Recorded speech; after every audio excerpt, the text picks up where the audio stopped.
Three things every dark chosen one must sacrifice. Not everyone is called into the light. Some are marked by something more ancient, something darker, deeper, more dangerous. And if you're still watching this, it's probably because you already know it. You've felt it in your bones since you were a child. You don't relate to stories of enlightenment through peace. You've tasted awakening through suffering, through loss, through spiritual violence that left no scars on the skin, but split your soul wide open. This is the path of the dark chosen one, not the villain, not the cursed, but the one chosen by the shadow, to enter the fire first and not run. But this path doesn't come without cost. There are things we all must give up to survive in this spiritual wilderness, not because the universe is cruel, but because what you're meant to become cannot grow where these things exist. Every dark chosen one, without exception, must sacrifice three specific things, or be destroyed by them. This is not metaphor, this is spiritual law, and tonight I'll take you into the underworld to reveal each sacrifice, not as abstract symbols, but as experiences you've probably already started enduring. Click subscribe to this channel to get more profound spiritual lesson. The first sacrifice is the illusion of belonging. Now, this isn't about being unpopular, it's not about being different. It's about a soul-level exile that no surface-level relationship can fix. At some point in your journey, maybe early, maybe later, you began to notice that no group, no community, no tribe could fully contain you. You tried to adapt. You learned their language. You dimmed your light. You shrank your power to fit into families, friendships, workspaces, even spiritual circles. But no matter how hard you tried, it felt wrong. You were either too intense, too quiet, too strange, or too powerful. And when you couldn't suppress yourself anymore, they began to push you out. They may not have said it outright, but they felt it, that your energy wasn't made to blend, it was made to disrupt. This sacrifice is painful because it taps into a primal need. Every child wants to be accepted. Every human being wants to be mirrored, but you were born to be a mirror no one wanted to look into. When you walk into a room, unconscious energy starts to unravel. The truth you carry, just by existing, threatens the fragile fabric of fake personas, spiritual bypassing, and collective denial. You will be seen as a threat, even if you speak gently. And here's where the sacrifice begins. You must let go of the fantasy that one day you'll be fully understood. You won't be, not in the way you once longed for. You see, the shadow didn't choose you so you could be accepted. It chose you so you could be effective, so you could wake people up by force if necessary. And that means learning to walk alone, not with bitterness, not with superiority, but with clarity. The path of the dark chosen one is not a parade, it is a pilgrimage. And the moment you stop begging to be invited inside the temple, you become the temple itself. The second sacrifice is comfort. This one is subtle, but it reaches into every corner of your life. The shadow is not interested in your convenience, it's interested in your capacity. Your soul came here to grow beyond human limitations, and growth never happens in comfort. This is why your life may seem filled with endless spiritual tension. When others are relaxing, you are unraveling. When they settle, you are shifting. When they avoid, you are confronting. You might find that every time you try to create stability, something breaks. You get a job, and then your soul revolts. You start a relationship and it drags you into spiritual warfare. You try to rest, but dreams, visions, or energies shake you awake. This isn't failure. This is alignment. You are being forged, not pampered. And the sacrifice here is deep, the willingness to stop chasing a life of ease and start embracing a life of meaning. But let me be clear, this doesn't mean you must suffer endlessly. What it means is that your comfort will never come from predictability. It will come from power, from knowing that no matter what storm hits, you can meet it, you can transmute it, and in that you become unshakable. That is the paradox of the shadow path. It strips you of worldly comforts, only to build a comfort within you that cannot be touched by this world. And here's where I ask you something raw. What have you been clinging to that you secretly know is killing your evolution? Is it a toxic comfort zone? A repeating pattern? A lifestyle that keeps you numb? The third sacrifice is perhaps the most hidden, and yet the most transformational. You must give up the identity of being a savior. This hits hard, especially for those of us who have strong empathic gifts. You spent your whole life helping others, fixing them, carrying them. You thought it was love. You thought it was your purpose. But somewhere along the path, the energy shifted. Your healing became a leash. Your compassion became self-betrayal. And worst of all, you began to confuse being needed with being loved. The shadow will rip this illusion from you. It will let people betray you after you've saved them. It will allow you to be blamed, abandoned, even demonized by those you once protected. Why? So that you finally learn the difference between love and servitude, between power and self-exile. You are not here to be drained by every broken soul. You are not here to be the emotional crutch for people who refuse to stand. You are here to awaken, and sometimes awakening requires walking away.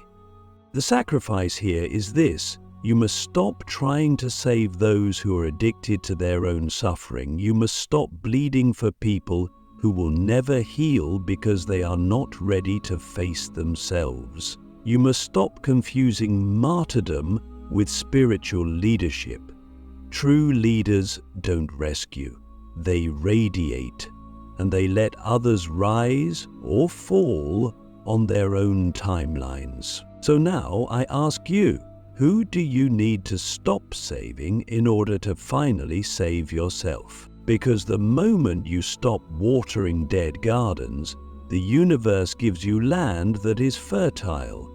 The moment you stop playing the savior, you begin to meet people who don't need saving, but who amplify your power. You were not chosen to be small, you were chosen to be sacred. And sacredness cannot be sacrificed at the altar of codependency. This is the third sacrifice, and it is liberation disguised as loss. These are the three sacrifices every dark chosen one must make: belonging, comfort, and the savior identity, not because you are being punished, but because these things cannot go where you are destined to rise. The deeper the shadow path, the more refined the soul must become. You are not here to be liked, you are here to be lit, with a fire that frightens the unconscious and awakens the ancient.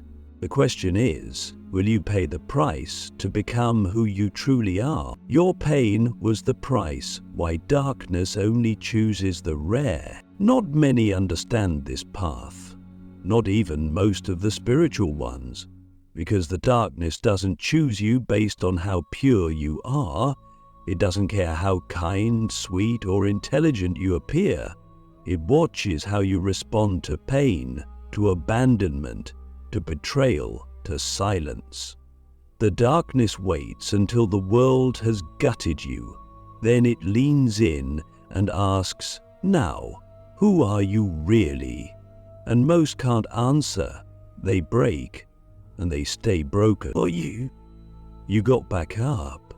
Not just once, many times. Not always gracefully, sometimes shaking, sometimes numbed, sometimes angry, but still, you rose.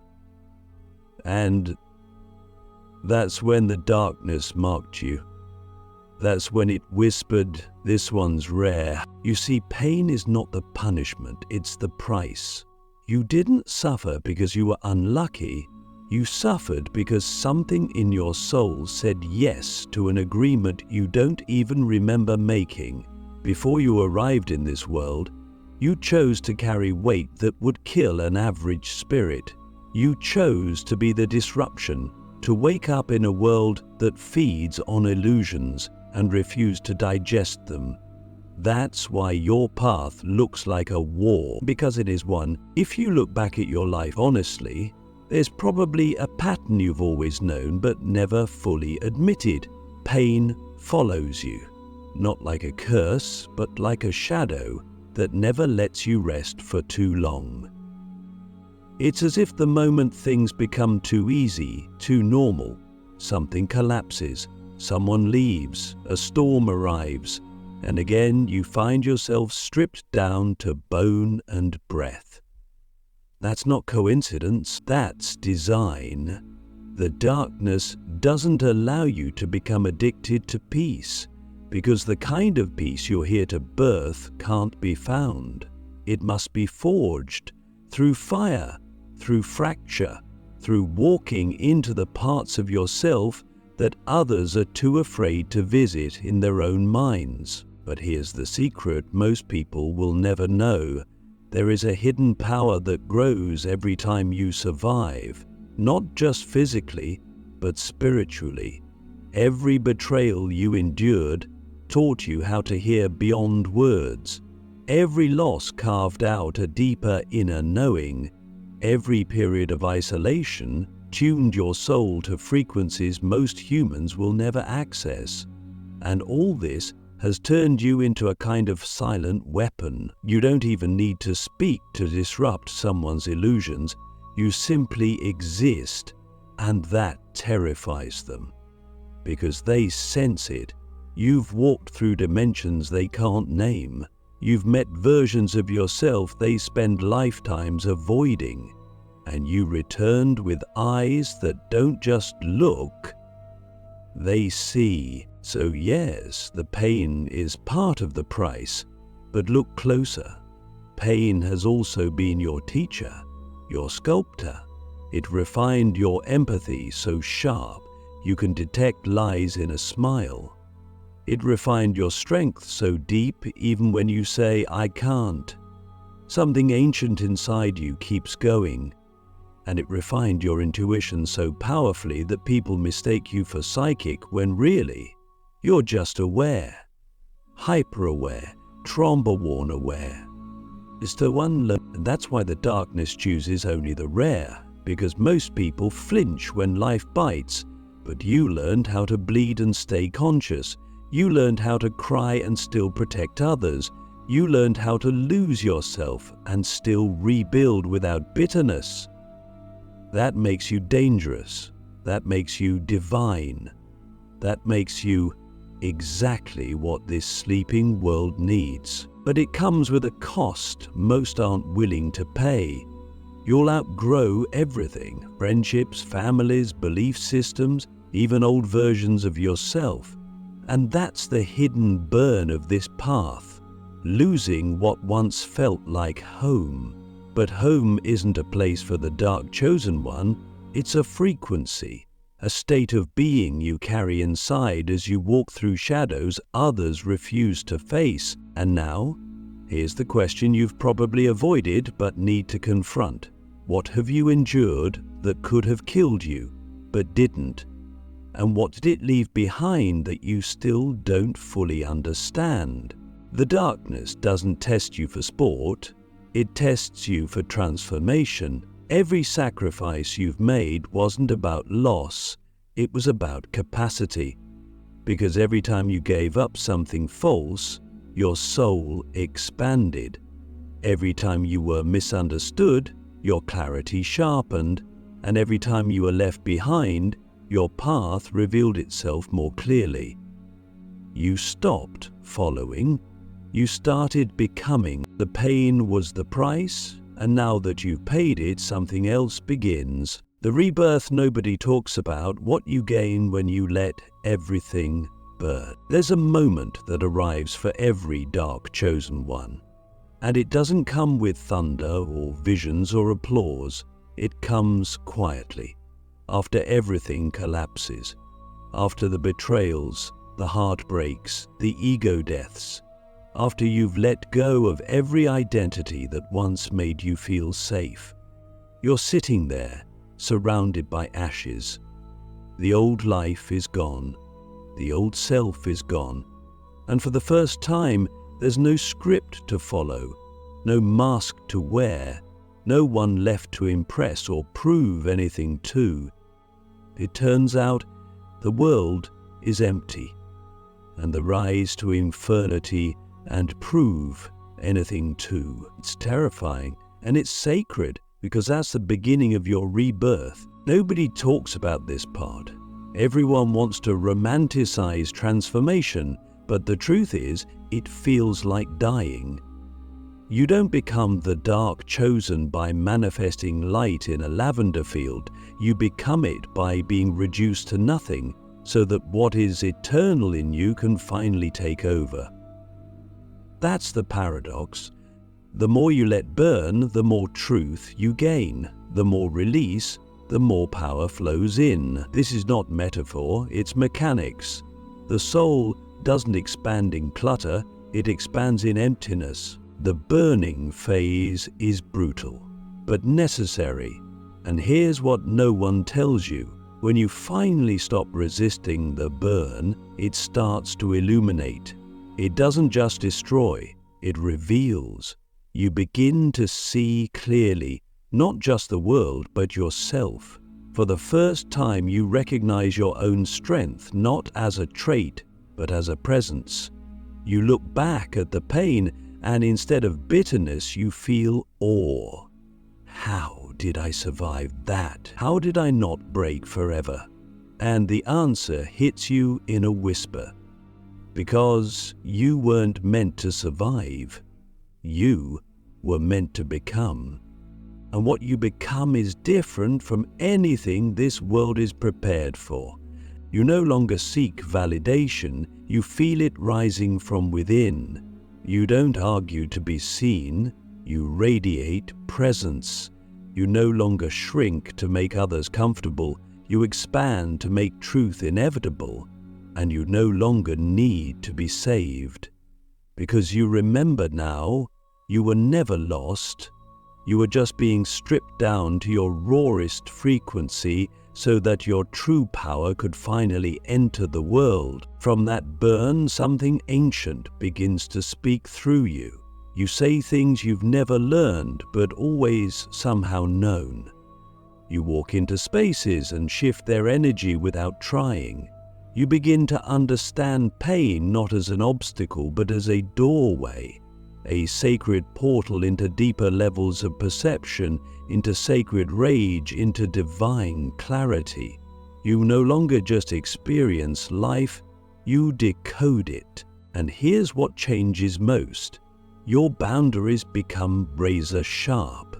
You no longer tolerate half-truths, energy vampires, performative spirituality, or broken systems. You can see through them instantly. And it's not because you're angry, it's because you've earned your clarity through fire. You've felt what happens when you betray your own knowing. You've lived the consequences. And now, you're done playing small for the comfort of the young. This is what the rebirth gives you. Vision, not just foresight, soul sight. You can feel timelines before they form. You can sense people's wounds before they speak.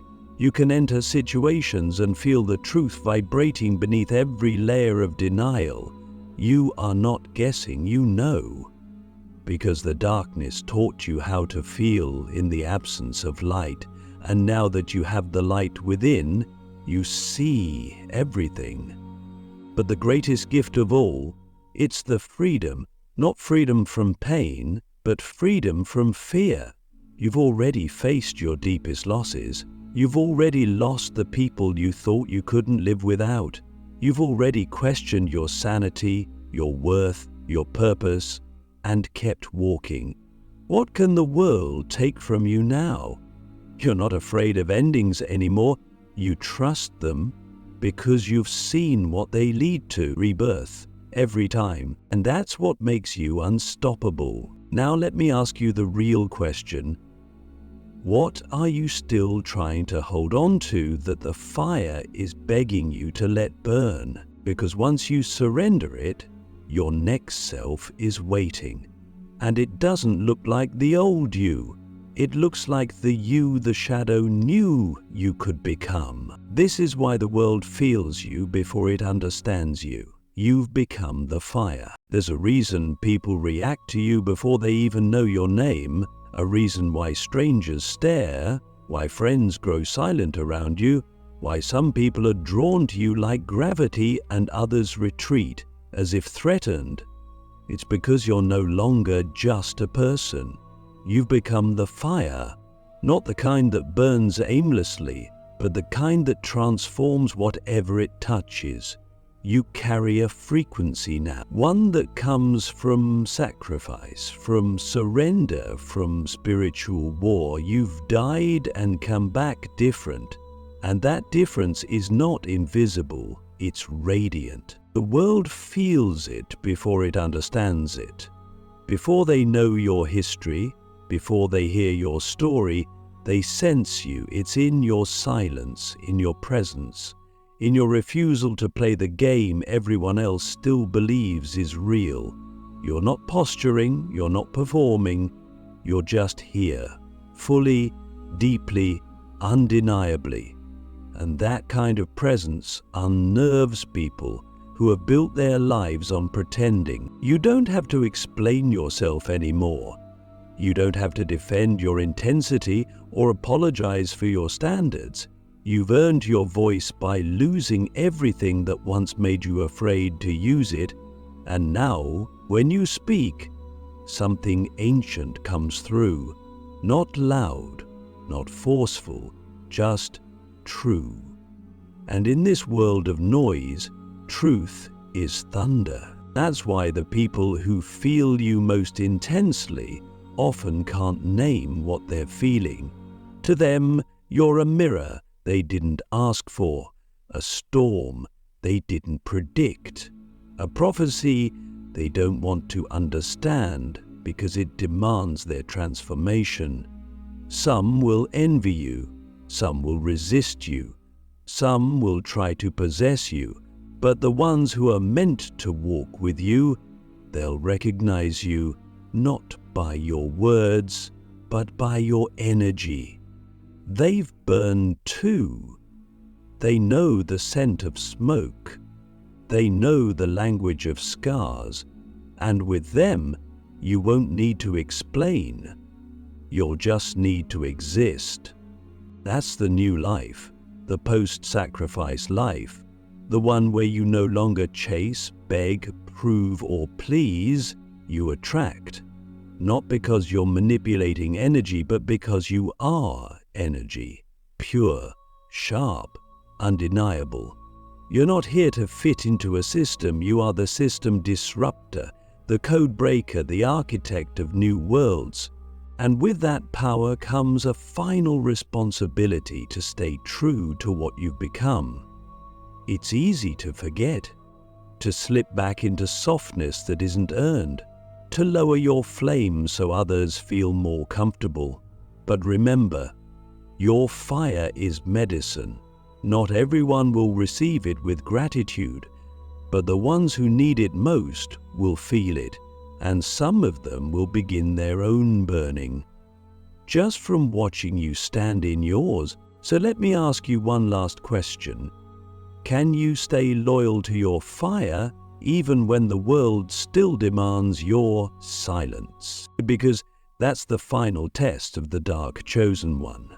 not just to awaken, not just to survive, but to embody, to remain rooted in your power when no one validates it, to walk as your full self even when the room grows cold, to be the fire consistently, unapologetically, divinely, until others remember they are fire too. This is what your sacrifices were for.